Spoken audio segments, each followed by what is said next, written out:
En una intervención en el Encuentro Internacional Becas Líder en Cartagena, Colombia, en 2007, José Saramago pronunció un lúcido discurso que ahora es más vigente que nunca. Lo tituló El lado oculto de la luna. En él subraya el increíble olvido de las injusticias que existen entre los gobiernos y los pueblos, tanto europeos como en los países americanos, cuyos poderosos en algunos casos, aún en tiempos recientes, han sido más opresivos que los propios conquistadores. Este olvido, este abandono y esta injusticia son como el otro lado de la luna. No lo vemos, pero definen la situación de los pueblos indígenas. Al respecto surgen dos preguntas. ¿Dónde están los indígenas y los pueblos originarios son también iberoamericanos? A la par una pregunta incómoda pero esencial. ¿Y por qué en un encuentro en que, entre otras cosas, se habla de la identidad iberoamericana, no se habla también de las otras identidades que conforman el continente? ¿No tienen acaso el mismo nivel cultural? ¿O será que no tienen el mismo nivel económico? Evidentemente vivimos en un sistemático desprecio de los pobladores nativos, que además suelen ser una forma de esnobismos y malinchismos interiorizados por las sociedades de los países latinoamericanos. Pues, cuando aquí llegó Colón, y cuando a Brasil, o a lo que después se llamó Brasil, llegó Pedro Álvarez Cabral, encontraron gente y culturas, algunas de ellas muy avanzadas. Había idiomas, había literatura, y aunque en algunos casos solo se expresaran oralmente, el cuento, aún no escrito, es ya una manifestación literaria. Se habla mucho de integración, es la palabra mágica, pero el portugués se pregunta, me gustaría saber qué integración estarían dispuestos a conceder las clases privilegiadas y dominantes, qué parte de los indígenas iban a reclamar como propias. Me temo que ninguna. Que integración significa que ellos se incorporen a los valores dominantes, o sea, puesto que no habrá integración, y lo saben en el sentido de interactuación a los indígenas, no les queda más que dos alternativas. Desaparecer, y por así decir limpiar el terreno, que más o menos es la idea que tienen, por ejemplo, en Israel con respecto a los palestinos. Sencillamente se espera que se acaben, y están haciendo todo para que eso ocurra, que adopten los modos y las maneras hegemónicas. De integración y de mestizaje nada, simplemente drástica imposición, aunque se echa a través de sutiles maneras. Rápidamente los indígenas se convirtieron en siervos, claro, cuando no fueron asesinados o puestos en reservas. Pero todavía hoy siguen vigentes estas prácticas. La pregunta que les dirijo, como estudiosos aventajados, es esta.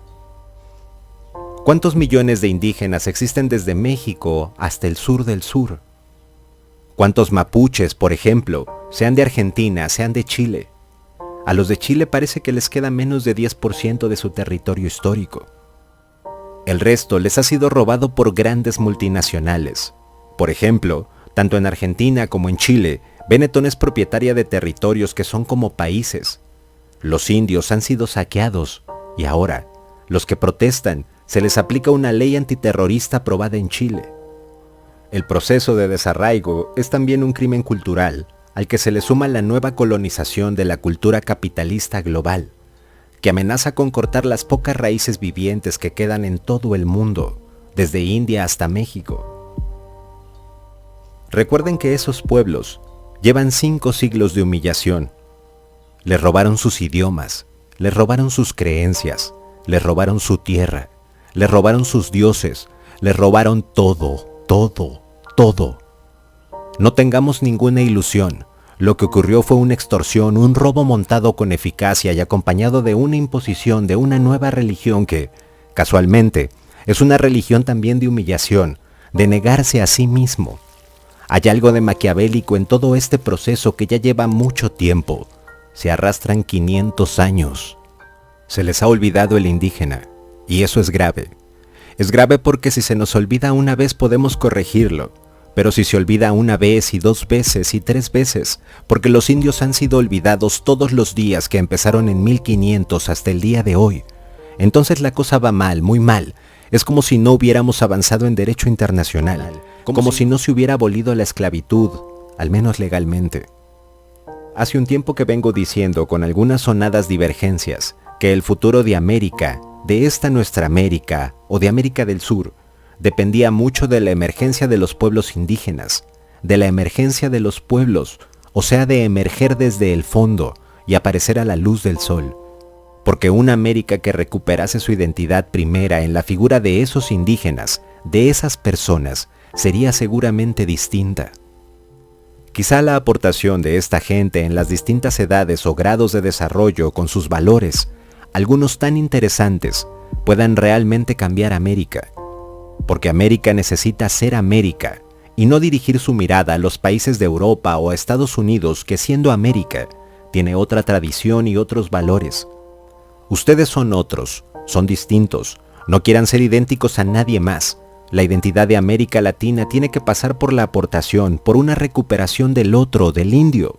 No se olviden, porque olvidarse una vez más de la cara que la luna ha querido ocultar sería una infamia, y ya es hora de acabar con la infamia de 5 siglos de extorsión y de humillación. ¿Cómo sería la historia si la pudieran escribir los indígenas, la voz silenciosa? ¿Y cómo sería la vida actualmente si pueblos menos voraces y más atentos a la naturaleza no hubieran sido desplazados por la voluntad de poder de la cultura anglo-europea? La historia siempre la escriben los vencedores. Imaginen cómo sería la historia de América, de esta nuestra América, escrita por los indígenas, por nuestros indios. ¿Cómo sería?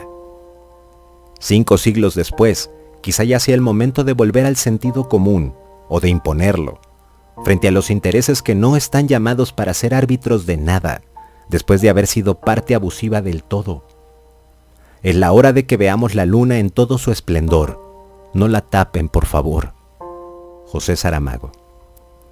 Gracias por ver.